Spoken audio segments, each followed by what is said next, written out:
দেখো এখানে তোমরা যে অঙ্কটা দেখতে পাচ্ছ এই ধরনের পুরুষ এবং মহিলা সম্পর্কিত অঙ্ক বিভিন্ন পরীক্ষা বিভিন্ন সময় দেখতে পাবে, খুব সহজে অঙ্ক তুমি করে দিতে পারবে। ভাগ করলে পরে কাজটা মিলে যায়। কি করতে হবে আমাদের? দেখো প্রথমে কি বলেছে, দুজন পুরুষ বা তিনজন মহিলা একটি কাজ 96 দিনে করে, 6 জন পুরুষ বা 7 জন মহিলা এই কাজটি কতদিনে করতে হবে। আমাদের কাজ প্রথমে তুমি একটা কাজ ছোট সেটা হচ্ছে 96টা লিখবা, যে দিনটা দেওয়া রয়েছে এটাকে ভাগ করবো। কি দিয়ে ভাগ করবো? দেখো এই ধরনের প্রবলেম যখনই দেয় আমাদের সেখানে মাথায় রাখবে যে এবং এই এবং এর যেটা দেওয়া রয়েছে সেটাকে বা দিয়ে ভাগ করতে হবে। এবং যেটা রয়েছে এবংকে ভাগ করবো বা দিয়ে। ওকে, বা দিয়ে ভাগ করলে পরে তারপরে এবং এর সেম জিনিস করতে হবে। হ্যাঁ, এবং এর পুরুষ কয়জন রয়েছে?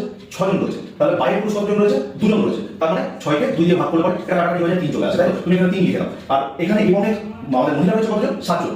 বাইরে কতজন রয়েছে? 3 জন। তার মানে 7 কে যদি আমরা 3 দিয়ে ভাগ করি তাহলে পরে এটাকে আমাদের সলভ করার দরকার নেই। এখানে তোমার কাজ হচ্ছে এটা এখানে লিখবে কি হবে? প্লাস দিয়ে 7/3 দেখো। এটাকে সলভ করলে পরে তোমার কি দাঁড়াচ্ছে?